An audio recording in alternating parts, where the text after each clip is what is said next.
noite a todos. Iniciaremos a reunião desta noite com uma leitura do trecho inicial do capítulo 11 do Evangelho segundo o Espiritismo, Amar o Próximo como a Si Mesmo. Uma citação do Evangelho de Mateus, o maior mandamento. Os fariseus, ao ouvirem que Jesus havia feito aos saduceus se calarem, reuniram-se, e um deles, que era doutor da lei, perguntou-lhe para tentá-lo: Mestre, qual é o maior mandamento da lei? Jesus lhe respondeu: Amarás o Senhor teu Deus de todo o teu coração, de toda a tua alma e de todo o teu espírito. Esse é o maior e primeiro mandamento. E eis o segundo, que é semelhante àquele: Amarás teu próximo como a ti mesmo. Toda a lei e os profetas estão contidos nesses dois mandamentos. Mateus 22, versos 34 a 40. Fazei aos homens tudo o que gostaria que eles vos fizessem, pois esta é a lei e os profetas. Como cita Mateus no capítulo 7. Ou, tratai todos os homens da mesma maneira que gostariais que eles vos tratassem, em Lucas 6:31. O reino dos céus é comparável a um rei que quis pedir contas aos seus servidores, e tendo começado a fazer isso, apresentou-lhe um que devia 10.000 talentos. Mas como ele não tinha condição de pagar-lhe, seu senhor lhe ordenou que vendesse sua mulher, seus filhos e tudo que possuía para liquidar sua dívida. O Senhor, lançando-se aos seus pés, suplicou-lhe, dizendo: Senhor, tende um pouco de paciência, pois eu vos pagarei tudo. Então o senhor desse servidor, ficando tocado de compaixão, deixou-o ir, perdoou-lhe a dívida. Mas esse servidor, mal tendo saído, encontrando-se um dos seus companheiros que lhe devia 100 moedas, agarrou-lhe pelo pescoço, sufocando-o, e dizia: Paga-me o que deves. E seu companheiro, atirando-se aos seus pés, suplicou-lhe, dizendo: Tende um pouco de paciência, que vos pagarei tudo. Mas ele não quis escutá-lo, e indo embora fez com que o prendessem até que lhe pagasse o que devia. Os outros servidores, seus companheiros, vendo o que se passava, ficaram extremamente aflitos e avisaram seu senhor de tudo o que tinha acontecido. Então o senhor, fazendo-o vir, disse-lhe: Mau seu servidor, perdoei-lhe tudo o que me devias, pois me pediste isso. Não deverias então ter tido piedade do teu companheiro, como tive de ti? E o seu senhor, furioso, deixou-o nas mãos dos carrascos até que pagasse tudo o que lhe devia. É desse modo que meu Pai que está nos céus tratará cada um de vós, se não perdoar o seu irmão do fundo do coração as faltas que tiverem cometido contra vós. Mateus 18, versos 23 a 35. Vamos deixar essas palavras de Jesus na interpretação, no escrito dos evangelistas, sobre o maior mandamento, sobre amar ao próximo, a nossa reflexão. E vou pedir a todos, por um momento, coloquemos o nosso coração e o nosso pensamento integralmente aqui, neste ambiente, na presença dos nossos anjos guardiões, dos nossos amigos espirituais, dirigentes da casa, e também outros irmãos encarnados e desencarnados que se assembleiam conosco, e juntos agradecendo ao Cristo Jesus por todas as dádivas com que nos tem todos os dias abençoado, rogar-lhe que a sua paz, a sua proteção, o seu amparo esteja com todos, que o seu amor envolva os corações de todos aqueles irmãos que possuem sentimentos ruins. Que a sua paz envolva todas as mentes em desequilíbrio e desespero. Que o seu carinho esteja com todos aqueles que sofrem de agonia e solidão. E que a sua luz, Senhor, venha ao encontro da nossa vontade de aprender e viver a experiência da Tua presença conosco em todos os nossos momentos, do esclarecimento, da pacificação dos corações e principalmente do aprendizado do convívio com os nossos irmãos, verdadeiramente como irmãos, como Tu nos pediste. Muito obrigado, Senhor. A sua bênção para o nosso querido irmão Naldemar, que está conosco e tem a palavra da noite. Muito obrigado.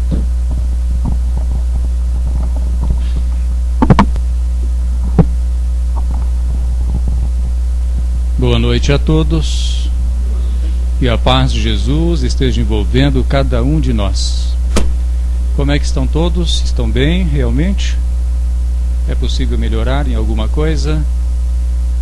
Eu acho que todos, quando vêm à casa espírita, sempre estão em busca de alguma coisa que lhe preencha, que lhe atenda a alguma necessidade. Eu também, que venho diante dos públicos, naturalmente faço isso porque eu tenho necessidade de fazer isso. É algo que eu gosto de fazer, isso me faz bem, isso me traz tranquilidade, isso me traz paz. Isso é trabalho. E cada um é chamado a trabalhar segundo as suas capacidades, segundo aquilo que lhe agrada. E isso me agrada muito fazer. Desde o começo, desde quando eu adentrei a primeira vez uma casa espírita, eu já percebi que tinha algum gosto por isso. Mas depois de alguns meses no meio espírita, eu já comecei a falar em público. Muito se surpreende com isso, mas eram poucos meses realmente. E eu me identifiquei tanto com a tarefa de falar em público que até hoje eu estou falando. Porque falar é muito mais fácil que fazer. Por isso eu falo bastante. Então a gente está sempre falando. Mas falar também é fazer alguma coisa, obviamente. É uma forma de trabalhar. E quando nós nos utilizamos dos nossos recursos intrínsecos, da nossa alma, e levamos algo de bom para o outro, nós nos sentimos bem. Contrariamente, quando nós passamos a ignorar os outros e a trabalharmos apenas em favor de nós, da nossa família, aí nós, com o passar do tempo, podemos nos sentir meio descompensados, meio fragilizados diante da vida. Porque deixamos de alimentar o outro e deixamos também dessa maneira de nos alimentarmos, porque o espírito se alimenta do que ele faz para o outro, e não apenas do que ele faz para si. Então é interessante nós começarmos a pensar hoje a questão do amor ao próximo como a si mesmo. Conciliarmos, né, o amor ao próximo, que é fundamental, a prática da caridade nas suas diversas formas, atender às necessidades dos outros, mas também buscar atender às nossas necessidades pessoais. Investir em nós. Disse que saco vazio não para em pé, não é? Eu aprendi isso lá quando era bem criança. Na época que sacos cheios faziam parte das nossas vidas, né? Era saco cheio de arroz, saco cheio de café, porque naquela época era muito comum isso, a gente tinha até dentro de casa. Hoje é uma outra realidade, mas o ditado está aí ainda valendo. E de fato é preciso investir em si mesmo também, para que a gente tenha algo para partilhar com aqueles que nos buscam. E a necessidade é cada vez maior. A gente percebe isso hoje claramente. A necessidade do ser humano é muito grande a nível psicológico, a nível emocional, né? A nível de conhecimento, a nível de equilíbrio, a nível de paz. E alguns têm que se dedicar a ajudar essas pessoas. Então aí a grande oportunidade de trabalho a quem está no meio religioso, a quem gosta de aplicar um passe, a quem gosta de entrevistar, de ouvir, a quem gosta de falar para as outras pessoas. São caminhos interessantes, importantes e possíveis a todos nós para levarmos paz às outras pessoas. Aí também encontramos o caminho da paz interna, do nosso equilíbrio. O nosso tema de hoje é autoencontro. E o que isso sugere para vocês? O que seria o autoencontro? Bom, auto é o que diz respeito à nossa própria pessoa. Logo, o encontro, encontrar alguém. No caso, encontrar a quem? Encontrar a nós mesmos. Nós entendemos bem sobre encontrar, procurar uma outra pessoa. Imagine uma mãe que perde o filho no meio da multidão. Olha o desespero que dá. Não é? Pequenininho, onde foi? Bate o desespero. Então, essa busca só, né, vai trazer a paz no momento em que a criatura achar o seu filho. Nós poderíamos fazer uma comparação conosco mesmos. Uma criatura perdida, uma criatura desencontrada. Como é que nós a entendemos a nível psicológico? Qual é o nosso entendimento sobre isso? Não é de uma criatura em desequilíbrio, uma criatura cheia de dúvidas, uma criatura cheia de inseguranças. Não é isso? Uma criatura em desencontro é isso. É isso o tempo todo. Cheia de dúvidas, não sabe se faz isso, se faz aquilo, não sabe que atitude toma, não sabe o que é melhor para si, o que é melhor para o outro. Cheia de medos, tem medo de sair na rua, tem medo de fazer isso, medo de fazer aquilo. Tristezas, angústias. Isso é o retrato perfeito da criatura que não está se encontrando. Vamos recordar, fomos criados à imagem e semelhança de Deus. Certo? Não é isso que nós aprendemos lá no comecinho da Bíblia, na Gênese? Se nós somos criados à imagem e semelhança de Deus, então nós somos, em essência, exatamente iguais ao nosso Criador. Então nós podemos dizer que a nível espiritual, nós temos o DNA divino. O nosso DNA a nível espiritual, aquilo que nos identifica, né, na essência com Deus, é o mesmo, é exatamente o mesmo. A doutrina nos fala sobre isso. Nós somos criados perfectíveis, né? Estamos a caminho da perfeição. Toda a potencialidade divina está em nós. E nós imaginamos que Deus é feliz, não é? Deus é uma criatura feliz. Com certeza, nós não conseguimos imaginar Deus não feliz. E Ele é feliz o tempo todo. Ele é feliz o tempo todo. Por maiores sejam as loucuras que os seus filhos façam na terra e outros mundos semelhantes, Ele se mantém feliz. E Ele tem que se manter feliz. É uma condição natural, uma consequência natural do ser perfeito. E quanto mais nós nos aperfeiçoamos, mais nós vamos compreendendo também o que é ser feliz. Na questão 920 do Livro dos Espíritos, nós aprendemos que a felicidade plena nós não encontramos na Terra. Foi o que disseram os Espíritos a Allan Kardec quando ele lhes perguntou se era possível alcançar a felicidade sem mácula, né, sem mancha na Terra. E eles responderam que não. Porém, disseram que é possível a cada criatura, e deve cada criatura, buscar ser tão feliz quanto possível nas condições do planeta Terra. Então isso é possível. Isso já é o suficiente para nós. Não precisa mais do que isso. Uma felicidade relativa, aquela felicidade que é possível dentro das condições terrenas. Mas isso vai demandar muito esforço, muito empenho, muita busca dessa essência divina que está dentro de nós e que precisa e que quer se manifestar, né? E que se empenha e que busca o tempo todo se manifestar como uma plantinha que faz todos os esforços para buscar a luz solar. Uma árvore não procura driblar outra árvore para poder alcançar a luz, estar sempre recebendo a luz. É a mesma coisa a nível espiritual. O nosso trabalho é aquele de, a nível espiritual, buscar nas vivências cotidianas essa luz divina que nos proporciona o bem-estar espiritual, o bem-estar íntimo, esse bem-estar que é possível. E eu digo mais para vocês, esse bem-estar deve ser um motivo de busca todos os dias de nossas vidas. Todos os dias. Eu perdi meu bem-estar hoje, eu estou me sentindo meio inquieto, estou meio raivoso.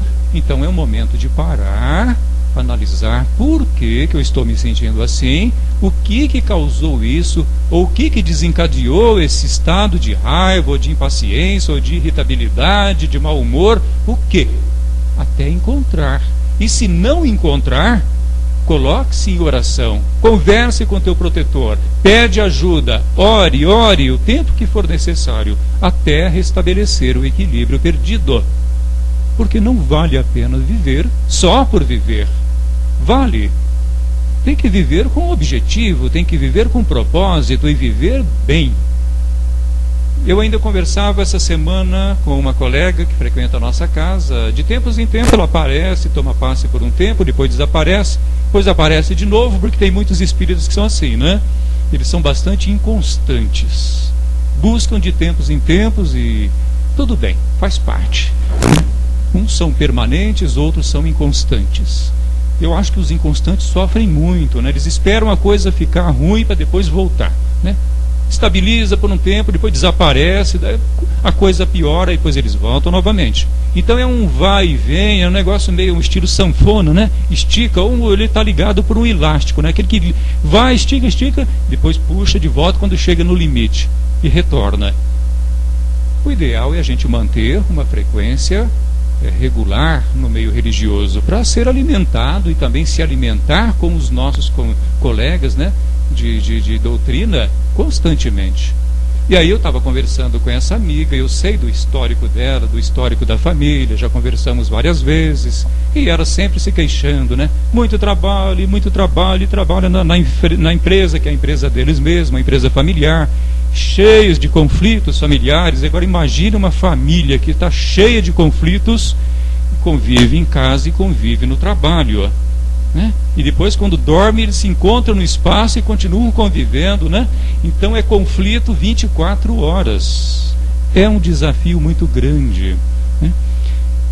E eu questionei para ela, né? Ela falou, tanto trabalho, mas vale a pena ficar vivendo desse jeito? Trabalha, não é melhor dar um pouquinho mais de tempo a você mesma, para o seu reequilíbrio? Porque a criatura acha que não, que ela já não tem tempo, que ela tem muitos compromissos, muitos afazeres, e ela não se dá um tempo para o reequilíbrio, né? Um tempo para o amor a si mesmo. Não se dá. Então a coisa não muda.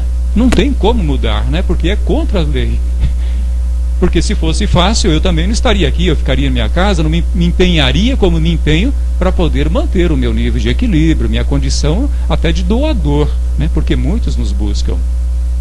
Então exige esse empenho e esse esforço. Viver só por viver.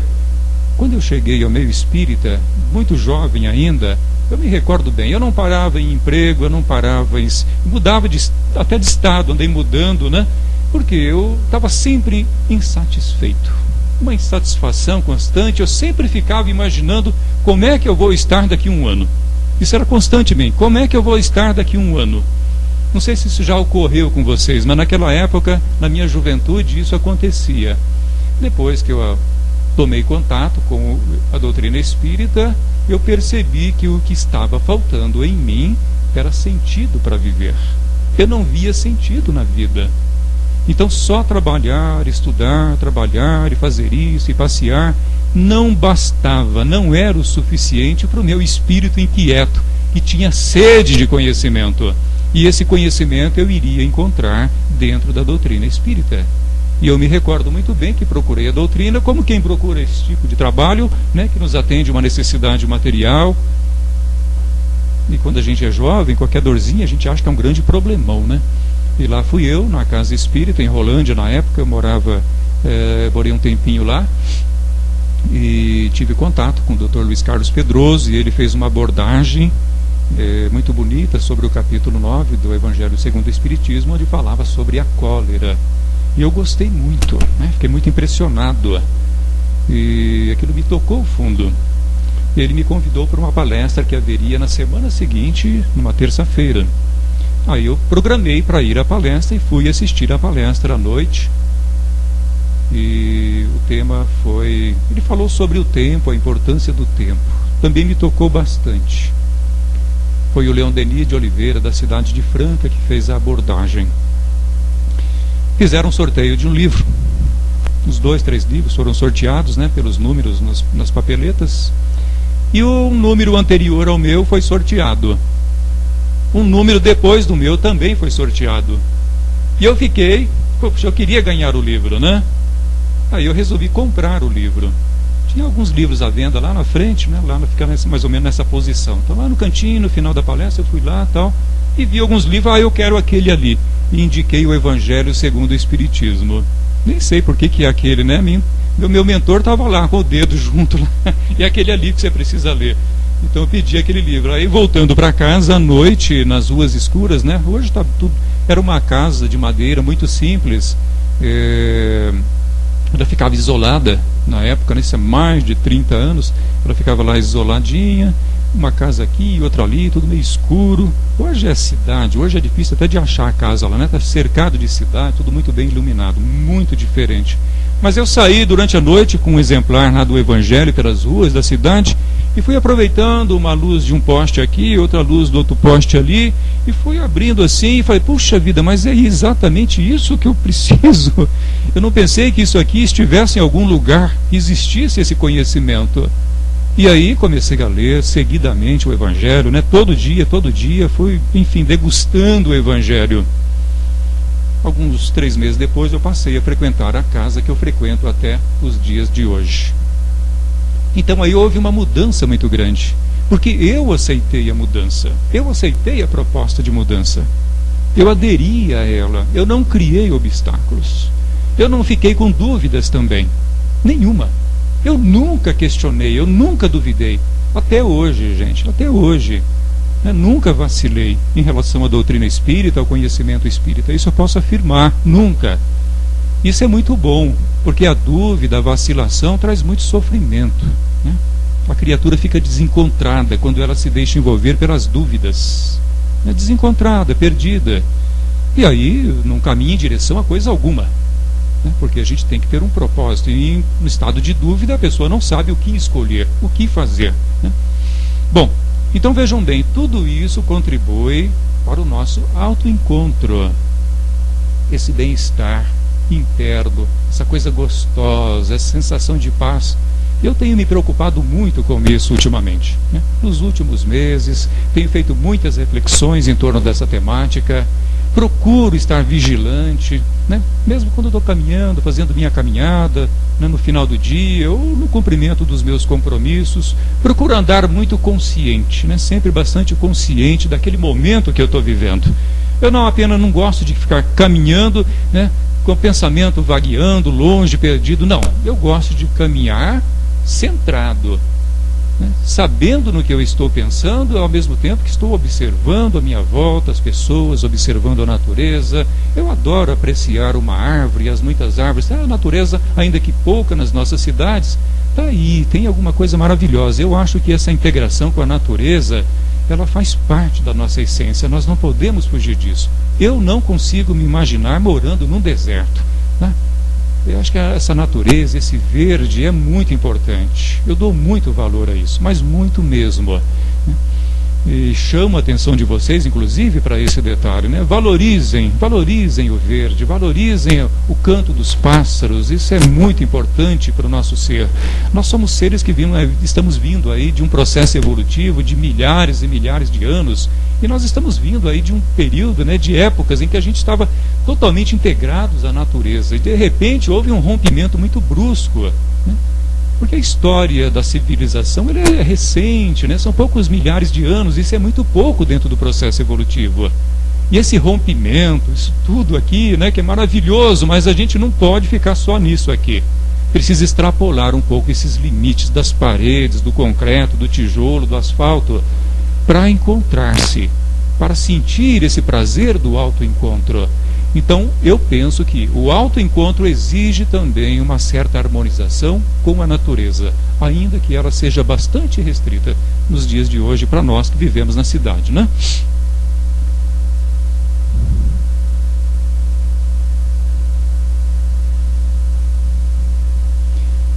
A doutrina nos coloca que o grande obstáculo a esse autoencontro essa paz, esse equilíbrio, reside sempre no egoísmo. Ou seja, naquela preocupação excessiva consigo mesmo, né? Em detrimento das necessidades do outro. Como falamos no início, ao deixarmos de alimentar também os outros naquilo que os outros necessitam, porque nós temos um papel social e um papel na sociedade, nós também deixamos de nos alimentar pela falta, né, pela ausência da prática do amor, que é a nossa essência divina, e é de onde vai derivar, de onde vai sair, de onde vai fluir o nosso bem-estar, o nosso equilíbrio, a nossa saúde emocional e a nossa saúde orgânica também, já que uma coisa está intrinsecamente ligada à outra. Temos lido bastante sobre o assunto e espíritos, autores encarnados nos dizem que a maioria absoluta, não todas, mas a maioria das nossas enfermidades do corpo derivam das enfermidades da alma e hoje diretamente dos nossos desequilíbrios emocionais. Portanto, também é pelo reequilíbrio emocional, pelo trabalho consigo mesmo, que nós vamos eliminar muitas enfermidades, muitos sintomas e, melhor ainda, evitar que elas apareçam, né? Evitar que elas apareçam. Então, aí a importância da integração da nossa alma com o nosso corpo. E o egoísmo, eu vou colocar aqui uma frase sobre o egoísmo. A gente ouve falar tantas vezes sobre o egoísmo, fala, nossa, mais uma vez estão me falando sobre egoísmo. E o contrário de egoísmo, o que é? Altruísmo, né? Egoísmo é a preocupação excessiva consigo. Nós temos que ser um pouquinho egoístas. Egoísmo, não pense que a gente vai conseguir viver hoje sem egoísmo, sem orgulho, sem vaidade. Não, claro que não. Nós apenas temos que evitar que eles alcancem um nível prejudicial a nós mesmos, né? Prejudicial ao outro. Mas o convívio com essas nossas más tendências é uma realidade. Não dá para fugir disso, né? Não dá. Nós não vamos alcançar esse nível de perfeição agora de imediato. Porém, temos que nos preocupar sim. Eu vou propor para vocês o seguinte, vamos pensar no egoísmo da seguinte forma. Eu busco ser feliz, não me importando a felicidade do outro e mesmo que custe a felicidade do outro. Então aqui nós temos uma expressão de egoísmo num grau realmente prejudicial, nada saudável, nem para a gente nem para o outro. Muito embora nós possamos viver nesse estágio e muitos vivam nessa condição. Mas vão ter problemas mais adiante. Repetindo, eu busco ser feliz. Não me importo com a felicidade do outro. E mesmo que a minha busca de felicidade custe a felicidade do outro. Olha só, né? Então, essa é uma expressão máxima do egoísmo. Isso existe, gente.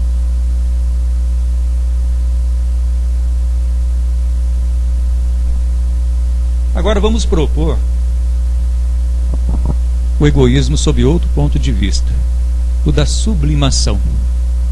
Será que é possível sublimar o egoísmo? Tornar essa preocupação com a gente algo sublime? Porque sublimação é tornar sublime alguma coisa, certo? Então, sublimar o egoísmo. Então, nós vamos agora trabalhar a mesma frase de um ponto de vista de busca de sublimação do egoísmo. Eu busco ser feliz. Começa do mesmo jeito, tá? Então, o egoísta e o altruísta têm a responsabilidade, a liberdade de buscar ser feliz. Claro. Eu busco ser feliz. Me importo com a felicidade do outro. Já é uma coisa bem diferente. É uma outra informação. Busco ser feliz, mas já me preocupo com a felicidade do outro. Ou seja, eu procuro fazer algo ao meu alcance também para que o outro seja feliz, se sinta feliz. Porém, respeito a sua liberdade. Este último item é fundamental também. Não basta só buscar ser feliz, não basta mesmo se preocupar constantemente em tornar o outro feliz. É necessário aprender a respeitar a liberdade do outro. Dá para perceber a importância disso? A liberdade do outro. O que acontece quando nós não respeitamos a liberdade do outro, mesmo quando a gente quer o bem do outro? E esse outro pode ser uma pessoa da nossa família, pode ser marido, esposa, até mesmo filho. Claro, sobre as crianças, nós temos uma responsabilidade, elas estão com a identidade, com a personalidade em formação. Muitas vezes teremos que ser firmes, colocar limites, direcionar mesmo. Não vamos deixar a criança a sua liberdade, ela não pode ter uma liberdade total, ela ainda não está preparada. Porém, à medida em que vai se desenvolvendo, passa pela pré-adolescência, adolescência, juventude, a criatura naturalmente vai adquirindo uma maior liberdade, porque ela vai adquirindo maior experiência. Então, gradativamente, ela vai adquirindo liberdade e gradativamente ela vai adquirindo também responsabilidade pelos seus atos. Independente de idade, aí, nem vamos colocar 18 anos, 21 anos, embora isso tenha uma importância a nível legal, mas a nível de educação não é tão importante, né? A gente precisa ficar atento às condições da personalidade de cada criatura e trabalharmos sobre a realidade de cada um. Então é necessário aprender a respeitar a liberdade do outro, porque quando nós não respeitamos, nós agimos no campo do egoísmo. E aí nós que nos desequilibramos. Quando não respeitamos o outro e o outro se sente desrespeitado, o que vai acontecer? Vai haver o conflito. A situação conflitante vai surgir naturalmente. E se o outro for meio assim rebeldinho, o que vai acontecer? Ele vai perceber que o outro quer determinar as coisas para ele e ele vai se colocar numa postura de rebeldia, de desafio. Você quer briga? Então nós vamos brigar. É isso que acontece dentro das famílias, principalmente. As situações de desafio entre pai e filha, mãe e filha, né? Conflitos. E como nem sempre a atitude correta é tomada, o conflito permanece. Porque existe uma disputa, né? Uma medição de forças, ver quem é que pode mais. Relembrando aquilo que nós aprendemos com a doutrina, com André Luiz também, com Emmanuel, que no momento da fase da adolescência, o espírito passa a trazer de volta para a sua personalidade atual as suas personalidades anteriores. Então ele já começa a ganhar força, já começa a ganhar uma personalidade própria, nova, diferente, e nem toda criatura é branda, mansa, educadinha.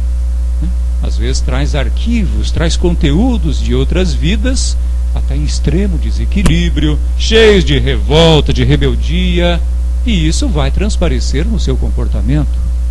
E se o pai e a mãe não tiver consciência disso, não se aperceber disso, e se colocar nessa postura de que não, aqui quem manda sou eu, o conflito vai acontecer naturalmente, e trazendo grandes desarmonias no convívio familiar. Então é um exercício muito grande, né, de discernimento, de busca da sabedoria. Mas esse é o preço que a gente paga também para o autoencontro. É o preço, né? Não há como fugir disso. E cada pai, cada mãe vai ter na sua companhia os filhos com as personalidades, com as individualidades, né, que eles caracterizam e vêm, não por acaso, mas em atendimento às necessidades do próprio casal. Né? E os filhos também têm necessidade daqueles pais. Aí o esclarecimento espírita é muito importante para nós. Né? Ter consciência disso é muito importante, é muito bom, porque nos ajuda a tomar posturas, né, mais equilibradas diante desse processo difícil que é o de conduzir a educação dos nossos filhos. O autoencontro, que é esse bem-estar íntimo, como dissemos, requer empenho constante, muito grande, muita vigilância, muita oração, tudo aquilo que os palestrantes trazem aqui todas as semanas, todos os conteúdos são importantes nesse sentido, né, de nos proporcionar meios, mostrar ferramentas que a gente possa utilizar para o autoencontro. Agora, esse autoencontro, não pensem que é aquele estado de serenidade perfeita, onde a gente jamais se altera, Não é assim. Nós oscilamos emocionalmente. Essa oscilação, ela é natural. Aliás, costumo dizer o seguinte: quando está oscilando, você está vivo. Parou de oscilar, você está morto, né? A oscilação é sinal de vida. É como o eletrocardiograma. Parou, você morreu. Então, a variação emocional é sinal de vida, né? A criatura, quando começa a perder essa oscilação, o que acontece? Começa a entrar naquele estado de depressão, né? Uma pessoa depressiva, você não vê vida, você não vê oscilação emocional, ela está sempre naquele patamar de tristeza, de abatimento.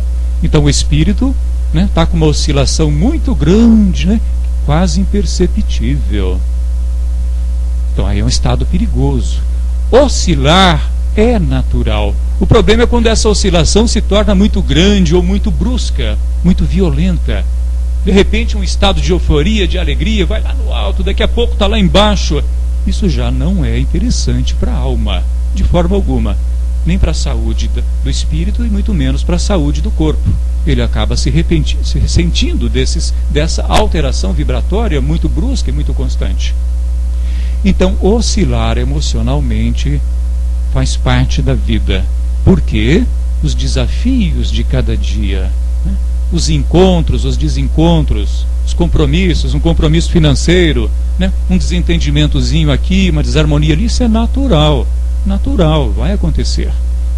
Manter esse estado de bem-estar interno é estar vivendo todas essas experiências de uma maneira equilibrada, consciente, não permitindo que apenas o emocional nos conduza, né? O nosso sentido de razão, o nosso raciocínio, nossas percepções na área da inteligência tem que tomar parte da nossa vida também, porque a emoção, mesmo o amor, que é uma coisa maravilhosa e pura, não pode guiar a vida da pessoa sozinha. Não pode, não pode. Porque o amor, não dizem que o amor é cego? Fala-se isso de uma forma meio vulgar aí, mas na verdade o amor é cego mesmo. O amor ele não raciocina. O amor é maravilhoso, mas ele precisa da orientação, do direcionamento dado pela razão, pela inteligência. A inteligência tem que cumprir o seu papel também.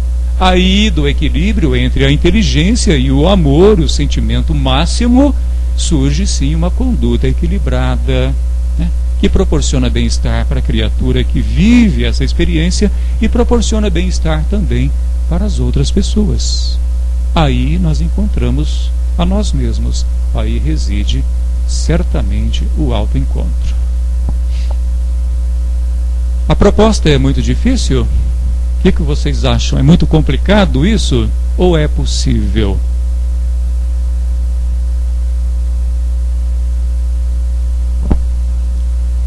É possível, né? É possível, sim. É possível manter-se num estado de equilíbrio, mesmo com essas variaçõezinhas emocionais. É possível. Exige esforço, exige empenho, mas é possível, sim. Se me disserem, não é possível, né? Pode discordar, não há nenhum problema. Mas isso tem que ser objetivo da nossa busca. Todos os dias. Hoje eu digo, todos os dias. Nós temos que buscar isso todos os dias. Esse é o caminho do céu verdadeiro. Aquele céu pleno, a felicidade futura, plena na sua plenitude. Esse é o caminho.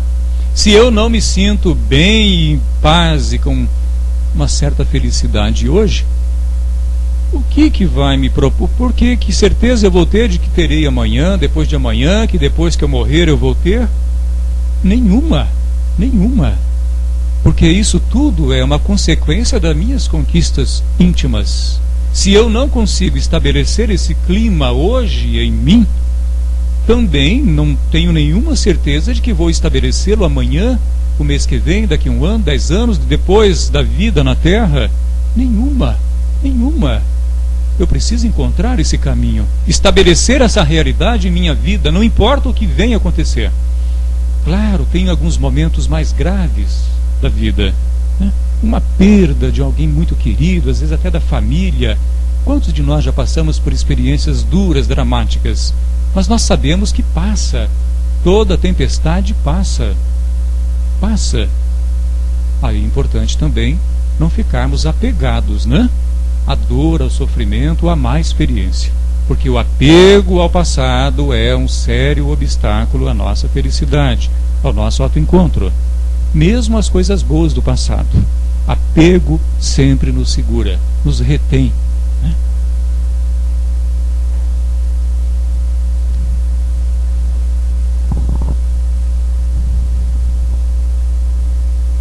Bom, eu penso, Patrícia, que isso já é o suficiente para a noite de hoje, para as nossas reflexões, né?